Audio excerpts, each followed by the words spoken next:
Hey everyone, it's Flak. Battlefield 5 appears to be back on the right track, at least temporarily. DICE have churned out an excellent expansion with a war in the Pacific, reimagining classic maps like Iwo Jima and Wake Island, all while bringing something new to the table with Pacific Storm and the Solomon Islands. Devs also rolled out iconic vehicles and weaponry to round out that DLC. Now, time to kill controversies aside, I'm actually content with the content we've received so far, and it has me looking forward to what's on the horizon. Battlefield 5's Pacific Theater has so far added 4 maps, 12 weapons, 17 vehicles, and 4 gadgets. That's not bad for a free expansion, and it does actually set a pretty high bar for future content. And I've noticed there's been a lot of discussion about the potential addition of the Soviet Union to the game. So for this video, I'm going to take a look at which maps, guns, and vehicles DICE could bring to Battlefield 5 for the Eastern Front, as well as what's likely based on historical context and what we've seen in previous Battlefield games. Before we hop into all that, this video is sponsored by Raid Shadow Legends. Raid Shadow Legends is a free dark and gritty RPG available for both mobile and desktop. It's got a full-fledged campaign, arena battles, dungeons, and tons of loot. Level up your champions and take on some of the biggest and baddest enemies. Raid even has a new battle pass system with awesome rewards, including free energy refills, gems, upgraded artifact sets, and new epic and legendary champions. Most of you know, I only promote games I actually play, and I've been playing Raid Shadow Legends for months. You can actually find me in the game under Flakfire Gaming. If you're a new player, use the links in the video description to get started with 200,000 silver and a free champion. You'll find your silver and Grinner in your inbox. It's a great starter to get you rolling. That said, let's get back to Battlefield, and although DICE is yet to confirm an Eastern Front expansion for Battlefield 5, let's start with some potential maps for a traditional German-Soviet Union face-off. The first and, well, most obvious would of course be Stalingrad. The battle for the city began in August 1942 and would last for over 5 months. During that time, the entire city was basically leveled, and the Soviets managed to turn back the German assault. It was definitely a duel of the wills, and probably the most iconic of the Eastern Front battles. Unsurprisingly, Stalingrad was featured in Battlefield 1942. It was a relatively linear map, but it did showcase the impact of height in map design. Though it was technically urban, the map was pretty sparse, as were most in Battlefield 1942 due to technical limitations. If DICE does end up creating a Stalingrad map for Battlefield 5, I'd really love to see it be a dense map, chock full of key landmarks popularized in accounts of the battle. Many of us remember the film Enemy at the Gates, which highlights the industrial sector, a famous department store, and the Barmely Fountain. Pavlov's house would also be another potential option, though Call of Duty has previously created a map based on that bastion and its stubborn defenders. I will say I'd also like to see a unique event from another map make an appearance here. I'm talking about the random bombing raid mechanic on Devastation. I think that would be entirely appropriate for a Stalingrad map, since the Germans bombed the city almost incessantly in the early phases of the battle. Similarly, the fall of Berlin is regarded as street-by-street fighting at its most brutal and chaotic. We do see some shades of this kind of street fighting in Operation Underground in Battlefield 5, but I'd really like to see that taken to a whole new level. It's a great opportunity to bring back a nice mix of infantry and tank combat similar to what we saw with Sand Crossing or Grand Bazaar that I feel were largely missing in Battlefield 5. Alternatively, DICE could use some elements from the game's single-player war story, The Last Tiger. Players love the atmosphere of these missions, and it's that desperation that really needs to come across in a map set in the final days of the war.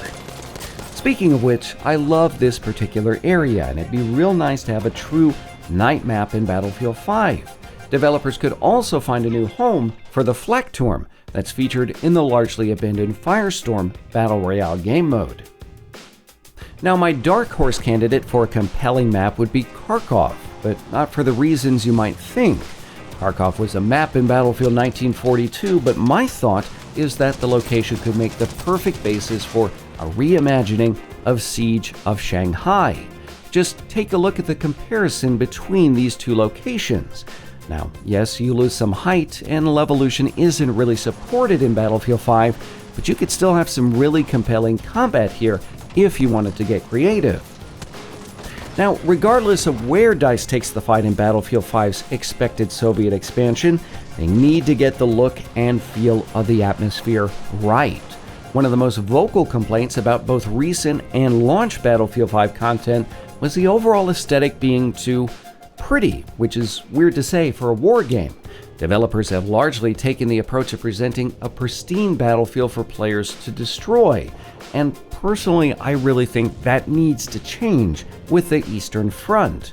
Fortification should also carry more weight here, as many of the battles were bitter sieges where defensive works really mattered. Of course, DICE doesn't have to pull maps entirely from Battlefield 1942. It'd be another smart decision to reimagine the popular Zavod 311 in Battlefield 5. Factories in Russia were churning out tanks and other war material as fast as possible during the battles, and as a result, they were obviously pretty high priority objectives, and many were contested and overrun during the fighting. Of course, Stalingrad, Berlin, Kharkov, and Zavod are just a taste of what DICE could bring with a traditional Eastern Front expansion. But what if they did something totally unexpected?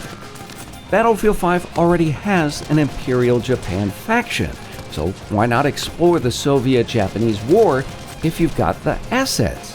In the fall of 1945, Soviet forces moved on Japanese positions in Manchuria. Perhaps DICE could explore the Battle of Mutantiang.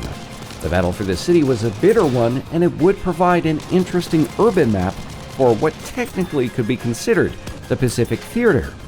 Meanwhile, back on the Eastern Front, DICE could consider adding some clashes from the continuation war with Finland.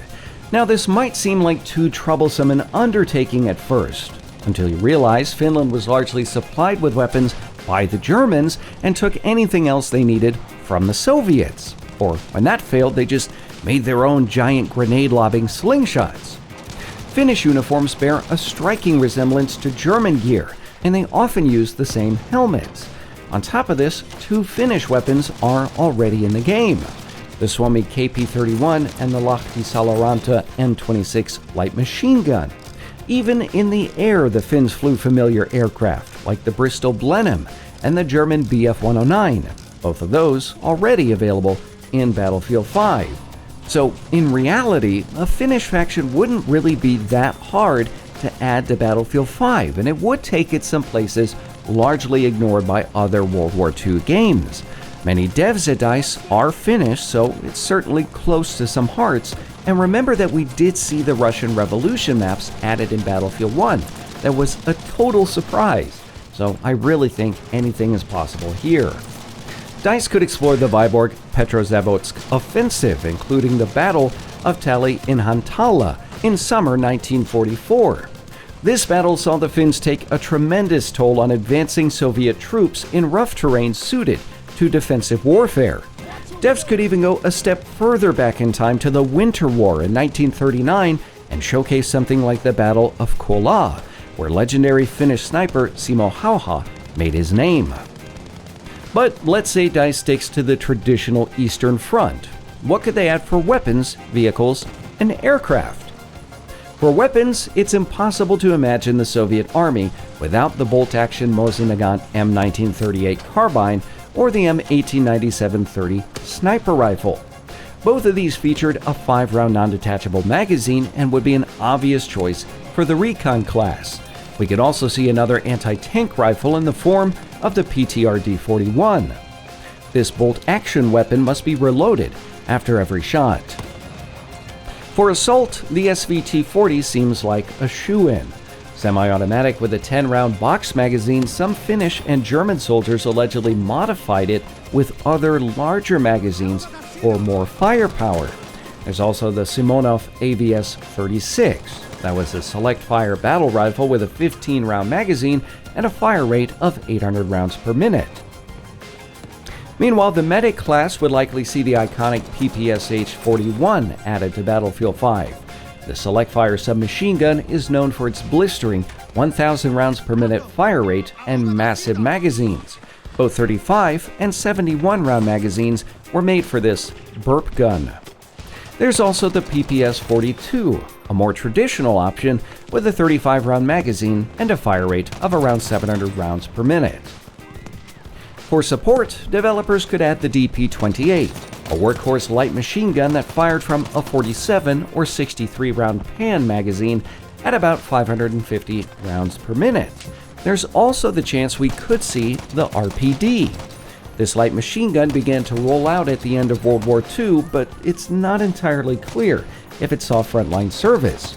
The belt-fed weapon features a fire rate of around 700 rounds per minute. For pistols, the 8-round Tokarev TT-33 is an obvious choice, but DICE could also bring back the Nagant M1895 revolver from Battlefield 1. This weapon features a unique reload and a 7-round cylinder. Meanwhile, in terms of grenades, I would expect to see the Molotov cocktail added.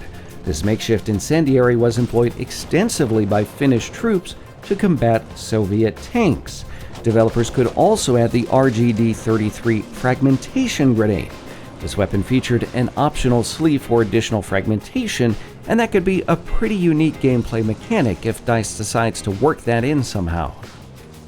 The Soviets also created some interesting gadgets in World War II, and while I continue to hope for the tactical donut, I think body armor is a much more likely option.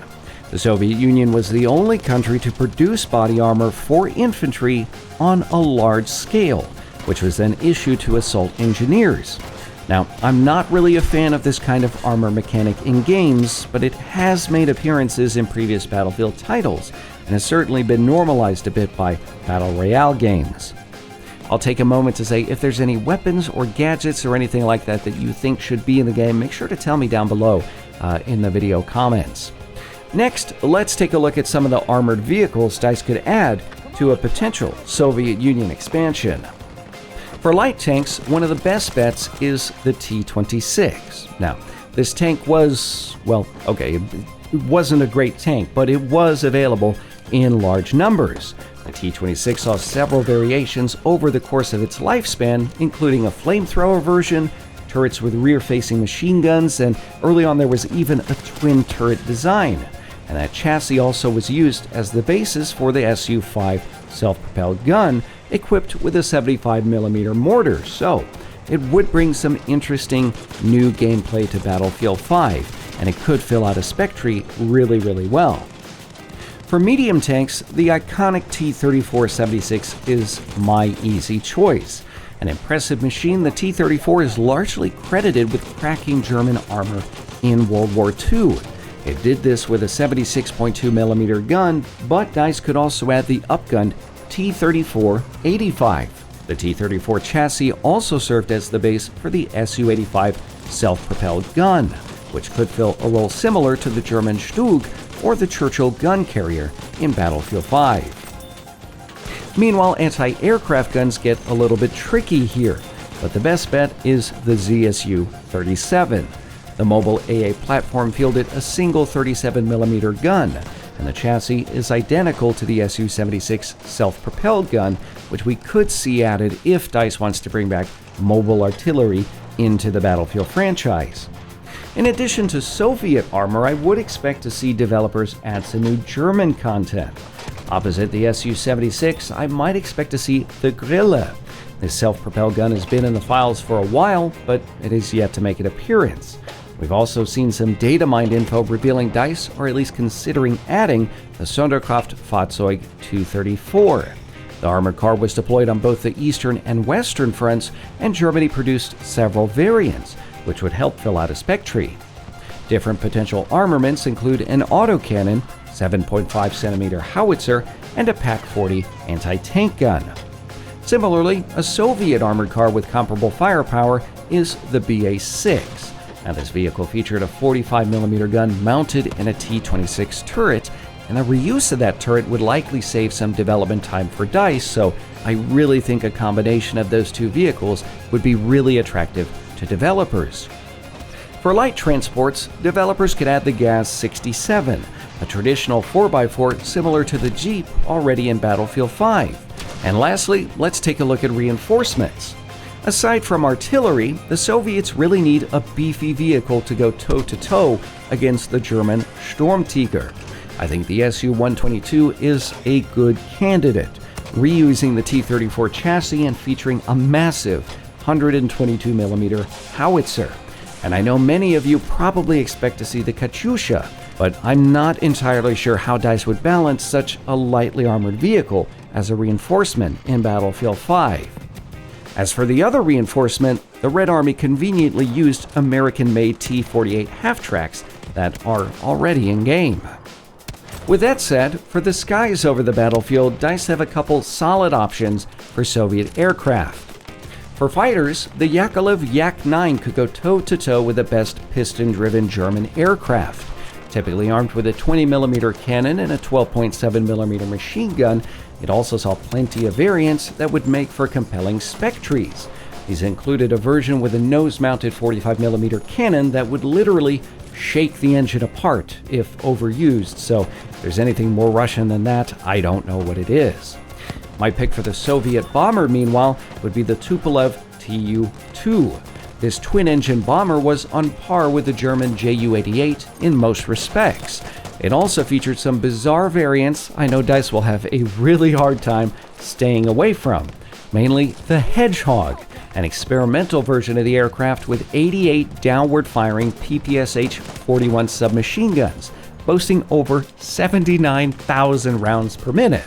Of course, more traditional variants include a night fighter with twin 45mm autocannons. Regarding other aircraft, developers also have the option of making the Mosquito or Spitfire available to the Soviet faction, as both were fielded by the Red Army Air Forces.